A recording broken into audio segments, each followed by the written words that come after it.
তো আমরা দেখো অনলাইন টিকিটের লাইনে দাঁড়িয়ে পড়েছি। আমার বর ওই দূরে, হ্যাঁ, লোকের পিছনে ভিড়ে পড়ে গেছে। তারপরে আমরা এন্ট্রান্স দিয়ে ঢুকলাম আস্তে আস্তে। তো এই দেখো ভিতরে ঢুকে পড়েছি। বেশ সুন্দর, সামনেই ঘাসের লন করা রয়েছে, ওখানেও কয়েকটা অ্যানিম্যাল বানানো রয়েছে, যেমন জিরাফ, এলিফ্যান্ট, এগুলো বেশ সুন্দর। সামনেই এগিয়ে দেখি ম্যাপ রয়েছে, গাইড ম্যাপ। আবার গাইড ম্যাপ কিছু হাতে করে বিক্রিও হচ্ছিলো, সেগুলো একটা আমরা নিয়ে নিয়েছিলাম। আর তারপরেই দেখলাম মাংকি বাবাজি ঝুলে আছে। মাংকি দেখেই মিশার খিদে পেয়ে গেছে, মিশাকে একটু স্ন্যাক্স খাইয়ে নেওয়া হলো। এটা হলো জু রেস্টুরেন্ট, এখান থেকে আমরা দুপুরের খাবার খেয়েছিলাম। তারপরে আমরা যাচ্ছি ক্রোকোডাইলের দিকে। ওই দেখো ক্রোকোডাইল বসে আছে।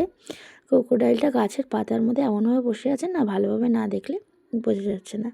তারপরেই গেলাম টাইগার। সামনে টাইগার, এত কাছ থেকে দেখে এত এক্সাইটেড লাগছিল আমার। অ্যাকচুয়ালি আমি চিড়িয়াখানায় অনেক যখন ছোট ছিলাম, প্রায় 3-4 বছর বয়স ছিল, তখন এসেছিলাম মা বাবার সাথে। বড় হওয়ার পরে আর আসিনি। তো এটা মিশার সুবাদে আমাদের চিড়িয়াখানায় আসা। তো অ্যানিমেলগুলো এত কাছ থেকে দেখে আমারও ভীষণ ভীষণ ভালো লাগছিল। তারপরে চলে গেলাম রাইনোর খাঁচার দিকে। রাইনো দেখো গোল গোল করে ঘুরছে।